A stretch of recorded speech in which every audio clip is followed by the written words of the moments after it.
అందరికీ నమస్కారం. నేను మీ గడ్డిపర్తి రమేష్ బాబు, డాక్టర్ చదలవాడ యువసేన, పల్నాడు జిల్లా. మన నర్సరావుపేట శాసనసభ్యులు డాక్టర్ చదలవాడ అరవింద్ బాబు గారి నాయకత్వం వర్ధిల్లాలి. అలాగే ఎన్డీఏ కూటమి చంద్రబాబు నాయుడు గారి నాయకత్వంలో, పవన్ కళ్యాణ్ గారి సహకారంతో, పెద్దలు నరేంద్ర మోడీ గారి ఆశీస్సులతో ఈరోజు రాష్ట్ర వ్యాప్తంగా సంక్షేమ అభివృద్ధి పరిపాలనా కార్యక్రమాలన్నీ కూడా సజావుగా కొనసాగుతూ రాష్ట్ర వ్యాప్తంగా ఏదైతే డెవలప్మెంట్ అలాగే సంక్షేమం ఇలా ముందుకు దూసుకెళ్తున్నటువంటి సందర్భంలో కొత్తగా గూగుల్ డేటా సెంటర్ని విశాఖపట్నంలో తీసుకురావడం జరిగింది. గౌరవ ఐటీ శాఖ మంత్రి గారు నారా లోకేష్ గారి ఆధ్వర్యంలో ఈరోజు రాష్ట్రంలోనే దేశంలో ఏ రాష్ట్రం లేని విధంగా గూగుల్ డేటా సెంటర్ని 1,30,000 కోట్లతో పెట్టుబడులతో మన ఆంధ్ర రాష్ట్రంలోని మరి విశాఖపట్నంలోకి గూగుల్ డేటా సెంటర్ని తీసుకురావడం జరిగింది. దీని మీద మనకు తెలిసిన విషయమే, గత 5 సంవత్సరాలు వైఎస్ఆర్ కాంగ్రెస్ పార్టీ అధికారంలో ఉన్నప్పుడు ఐటీ శాఖ మంత్రిగా చేసినటువంటి ఏదైతే అమర్నాథ్ గారు ఉన్నారో, అదే కోడిగుడ్డు మినిస్టర్ గారు అంటారు, ఆయన కొన్ని దురదృష్టకరమైన వ్యాఖ్యలు చేయడం జరిగింది. గూగుల్ డేటా సెంటర్ రావడం వల్ల ఉపయోగాలు ఏంటి, ఏముండదు, ఇదంతా కూడా అబద్ధం, అసత్యం అంటూ కొన్ని ఆరోపణలు చేయడం జరిగింది. నిజమే ఆయన చెప్పింది. ఎందుకంటే గత 5 సంవత్సరాల్లో ఐటీ మినిస్టర్గా పనిచేసినటువంటి ఆయన చేసుకున్నటువంటి ఎంఓయూలు మొత్తం కూడా బొబ్బట్లు, మాంసం వ్యాపారాలు, మటన్ దుకాణాలు, చికెన్ దుకాణాలు, వీటి మీద ఎక్కువగా ఎంఓయూలు చేసుకున్నటువంటి వ్యక్తి కాబట్టి ఈయనకి ఐటీ అంటే ఏంటి, పరిశ్రమలు అంటే ఏంటి, డేటా సెంటర్ అంటే ఏంటి కొంత తెలియని విషయం కాబట్టి పాపం ఆయన మనం ఏమనుకోవాల్సినటువంటి అవసరం లేదు. ఎందుకంటే వాళ్ళ నాయకుడు జగన్మోహన్ రెడ్డి గారికి, వాళ్ళ నాయకుడు రాజశేఖర రెడ్డి గారికే ఐటీ పరిశ్రమల గురించి తెలియదు కాబట్టి, గౌరవ నారా చంద్రబాబు నాయుడు గారు రాష్ట్ర ముఖ్యమంత్రి వర్యులు మరి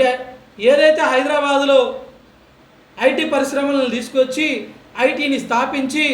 ఐటీ హబ్గా చేస్తే ఈరోజు రాష్ట్రంలో నలుమూలలో ఉన్నటువంటి ప్రజలు కనీసం ఒక ఊరు నుంచి 2-3 ఐటీ నిపుణులుగా పనిచేస్తూ మరి అత్యధిక జీతాలు తీసుకున్నటువంటి సందర్భం కొనసాగుతుంటే, ఈరోజు ఆంధ్రప్రదేశ్ రాష్ట్రంలో వైజాగ్లో రాబోయేటువంటి గూగుల్ డేటా సెంటర్ ద్వారాగా ఎంతోమంది పరోక్షంగా ప్రత్యక్షంగా ఉద్యోగాలు పొందుకునేటువంటి పరిస్థితి కొనసాగుతుంటే, దాని మీద ఈ కోడిగుడ్డు మీద ఈకలు బీకేటువంటి వైఎస్ఆర్ కాంగ్రెస్ పార్టీ నాయకులు, ఆ మాజీ మంత్రులు, మరి అలాగే అద్దంకి ఇన్ఛార్జి దుర్మార్గమైన వ్యాఖ్యలు చేస్తూ ఉన్నారు. దీన్ని తీవ్రంగా ఖండిస్తూ ఉన్నాం. ఎందుకంటే ఆనాడు నారా చంద్రబాబు నాయుడు గారు ఐటీ పరిశ్రమలు తీసుకొచ్చి హైదరాబాద్ని ఈరోజు ఐటీ హబ్గా చేస్తే, ఈనాడు నారా లోకేష్ గారి ఆధ్వర్యంలో ఆంధ్రప్రదేశ్లో మరి ఐటీ పరిశ్రమ దిగ్గజమైనటువంటి గూగుల్ డేటా సెంటర్ని తీసుకొచ్చి కనీసం 6,000 నుంచి 7,000 మందికి ఉద్యోగ అవకాశాలు పొందేటువంటి పరిస్థితి కనబడతా ఉంటే, మీకు మరి కళ్ళు కనబడడం లేదా, చెవులు వినబడడం లేదా అని వైఎస్ఆర్ కాంగ్రెస్ పార్టీ వాళ్ళని మీడియా ముఖంగా మేము ప్రశ్నిస్తూ ఉన్నాం. ఈరోజు రాష్ట్ర వ్యాప్తంగా అభివృద్ధి సంక్షేమ కార్యక్రమాలను కొనసాగిస్తూనే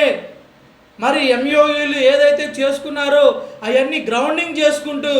ఒక పరిశ్రమ అంటే ఇంకో పరిశ్రమ, అలా పరిశ్రమలన్నీ కూడా తీసుకొస్తూ ప్రజలకి ఉద్యోగ కల్పన చేసుకుంటూ ముందుకు వెళ్తున్నటువంటి ఎన్డీఏ కూటమి ప్రభుత్వం మీద దుర్మార్గమైనటువంటి ఈ విధమైనటువంటి వ్యాఖ్యలు చేయడం సరికాదని ఈ కోడిగుడ్డు మంత్రి అమర్నాథ్ గారికి, అలాగే ఎవరైతే ఈ గూగుల్ డేటా సెంటర్ మీద ఇంకా దుర్మార్గమైన వ్యాఖ్యలు చేస్తూ ఉన్నారో వాళ్ళందరినీ కూడా మేము తీవ్రంగా ఖండిస్తూ ఉన్నాం. వాళ్ళ కార్యక్రమాలు ఏదైతే ఉన్నాయో, వాళ్ళ వ్యాఖ్యలు ఏదైతే ఉన్నాయో అన్నీ కూడా తీవ్రంగా ఖండిస్తూ, రానున్న రోజుల్లో ఇంకా ఐటీ పరిశ్రమలు ఆంధ్రప్రదేశ్ రాష్ట్రానికి వస్తాయని, ఆంధ్రప్రదేశ్ రాష్ట్రంలోని అటు రాజధాని నిర్మాణం అయితేనే కానివ్వండి, డెవలప్మెంట్ అన్ని ప్రాంతాలకి సమన్యాయంగా అటు వైజాగ్లో కానివ్వండి, ఉత్తరాంధ్రలో, ఇటు అమరావతిలో కానివ్వండి, ఇటు కర్నూలుకి రేపు హైకోర్టు బెంచ్ వెళ్తూ ఉంది, అటు డెవలప్మెంట్ కార్యక్రమాలు అటు కూడా చేయటం కానివ్వండి, ఇవన్నీ కూడా నారా చంద్రబాబు నాయుడు గారు దూరదృష్టితో ముందుకు తీసుకెళ్తుంటే ఆయన మీద విమర్శలు చేయటం హాస్యాస్పదంగా ఉంది. మా యువ నాయకులు నారా లోకేష్ గారు, అలాగే మా నాయకుడు నారా చంద్రబాబు నాయుడు గారు, అలాగే కూటమిలో ఉన్నటువంటి పవన్ కళ్యాణ్ గారు, నరేంద్ర మోడీ గారు ఆధ్వర్యంలో కూటమి ప్రభుత్వం